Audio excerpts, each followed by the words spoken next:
Hello friends, welcome to my channel Risho के tips. तो आज मैं आपको बताने जा रही हूँ कि कैसे हम एक साथ आंवले की कैंडी और मुरब्बा बनाते हैं, वो भी बिना चाशनी के वेस्टेज का।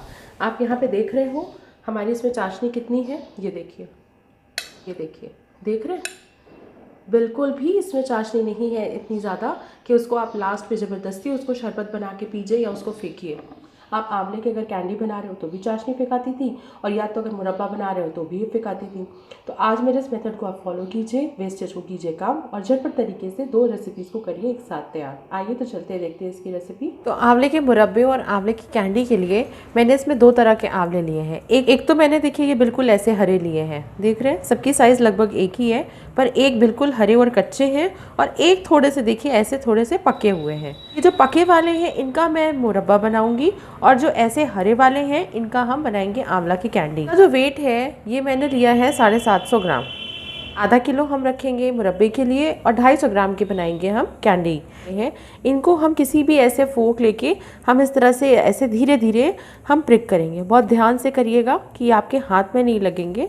इस तरह के आंवले जिनको कैंडी भी बनाना है और जो मुरब्बे भी बनेंगे, दोनों तरह के आंवले को मैंने अच्छे से प्रिक कर लिया है। अब इनको हम कुकर में डालेंगे और एक सीटी आने तक हमें इनको उसी में रहने देना है। सीटी में उबल चुका है, इसको मैंने तुरंत निकाल दिया है।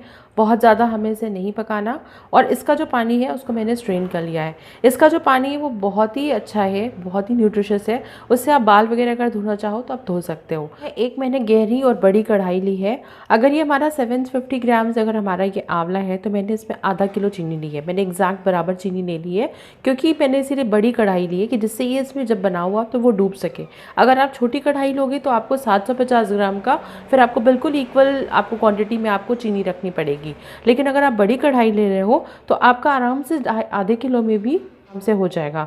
तो अब इस तरह देखिए मैंने चीनी रखी, अब मैं इसको गैस पे चढ़ाऊंगी और सामने आंवले इसी में मैं रख दूंगी। देखिए 10 मिनट मुझे इसे पकाते हो गया है। इसकी चीनी बिल्कुल अच्छी तरह से मेल्ट हो गई है। अब वो चाशनी बन रही है। एक ये भी तरीका होता है कि आंवले को हम 2 दिन अलग अलग पानी में इसको हम बदलते रहते हैं, उसके बाद इसे बनाते हैं। पर यहाँ पे मैंने इसे बिल्कुल इंस्टेंट मैंने बनाया है, पर इसके टेस्ट में कोई भी दिक्कत नहीं है। बिल्कुल ये वैसे ही टेस्ट आता है जैसा आप उसको उस तरह से बनाओगे। तो आधा घंटा हमें इसे पकाते हो गया है और देखिए इसका कलर कैसे ग्रीन से देखिए ये ब्राउन पे आ गया है। बस मुझे इसे 15 से 20 मिनट और इसे ऐसे ही पकाना है। इन स्टेज पे देखिए हमारे मुरब्बे देखिए ये बिल्कुल सॉफ्ट हो चुके हैं। ठीक है, आधा घंटा पक चुका है तो हमारा अच्छे से इसके अंदर चीनी अंदर चाशनी जा चुकी है। हमें इसमें से जितनी कैंडी बनानी थी उन सबको हम अलग कर लेंगे। तो ये देखिए मैंने अभी इसी स्टेज पे इनको अलग कर लिया और ये कितने जूसी लग रहे हैं। अच्छे से चीनी इसमें अंदर जा चुकी है। ये तो मैंने बिल्कुल फाँकियों में ऐसे खिला लिया है। इनकी फाँकियाँ बिल्कुल मैंने ऐसे जो सेगा था उसको मैंने अलग कर ली। हम इसे कम से कम 1 से 2 दिन इसको सूखने देंगे। करीब ही 70% सूखना है, पूरा नहीं सूखना, सिर्फ 70% ये सूखेगा। करीब 20 मिनट मैंने इसको और अच्छे से पका लिया है। ये देखिए, आई होप कि आप देख रहे होंगे, ये देखिए कितना सॉफ्ट है। तो इस कंडीशन में आप इसका टेक्सचर चेक करिए। ये देखिए, देख रहे हैं ये कितना अच्छे से इसमें पूरा चाशनी अंदर इसमें अंदर जा चुकी है। ये कितने अच्छे से पक चुका है। देखिए, और ये चाशनी कितनी कम बची है, आप देख रहे हैं। ये देखिए मैंने इसको हटाया, ये देखिए कितनी कम चाशनी बची है। इसलिए हमारे साथ यही प्रॉब्लम आती है कि जब कभी हम आंवले का मुरब्बा बना रहे हैं या उसकी कैंडी बना रहे हैं तो चीनी बहुत वेस्टेज होती है, फिर उसका कोई यूज़ एज अ स्पेसिफिक नहीं होता। तो यहाँ पे देखिए मैंने कैसे एक ही प्रोसेस में मैंने देखिए आंवला भी तैयार कर लिया और मैंने कैंडी भी तैयार कर ली और सिर्फ देखिए उसकी चाशनी कितनी बच रही है। क्योंकि हमें इसे स्टोर करना है तो कुछ चाशनी तो हमें इसके स्टोर में भी चाहिए होगी। तो ये इस स्टेज पे अब हमें इसे 24 घंटा इसी चाशनी में इसको सोख होने के लिए छोड़ देना है। लेकिन ध्यान रखिए लोहे का बर्तन, एल्युमिनियम का बर्तन, हिडालियम का बर्तन या किसी इस तरह के बर्तन में हम इसको नहीं रखेंगे। या तो हम कांच के बर्तन में रखेंगे या तो किसी प्लास्टिक के कंटेनर में इसको हटा के शिफ्ट कर देंगे।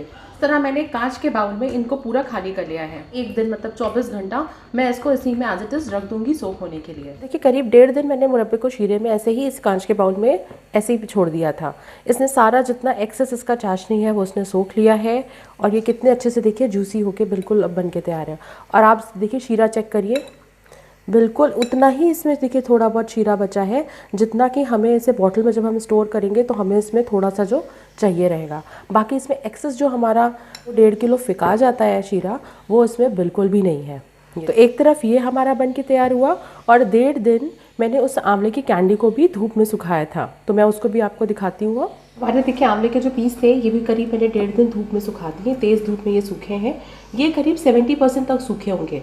इन्हें हमें बहुत ज़्यादा कड़ा नहीं करना है। ये देखिए ये अभी भी जूसी है, पर इनको इतना सुखाना है कि इनके ऊपर का जो चाशनी का जो चिपचिपापन था वो नहीं होना चाहिए।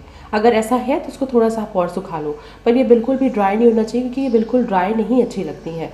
तो ये करीब 70% तक ये हमारी सूख चुकी हैं।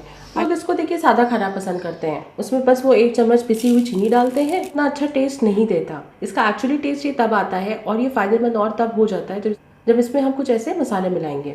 तो देखिए इस मसाले में मैंने ये पिंच ऑफ ली है। 1/4 चम्मच मैंने इसमें काला नमक लिया है। 1/4 चम्मच मैंने इसमें काली मिर्च पाउडर लिया है।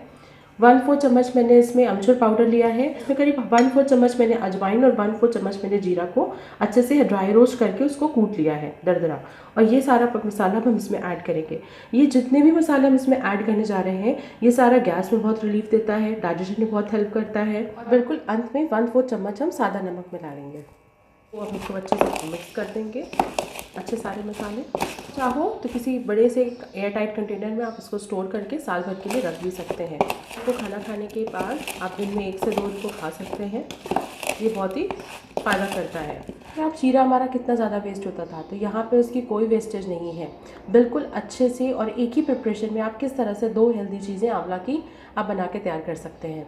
तो आई होप कि ये मेरा वीडियो बहुत ही यूज़फुल लगा होगा आपको और आपको पसंद आया होगा। तो इसे ज़रूर कमेंट कीजिएगा कि कैसा लगा। आपको ज़्यादा से ज़्यादा लाइक एंड शेयर कीजिएगा और चैनल को सब्सक्राइब कीजिएगा। तो मिलते हैं फिर एक नए वीडियो के साथ। Till then good bye.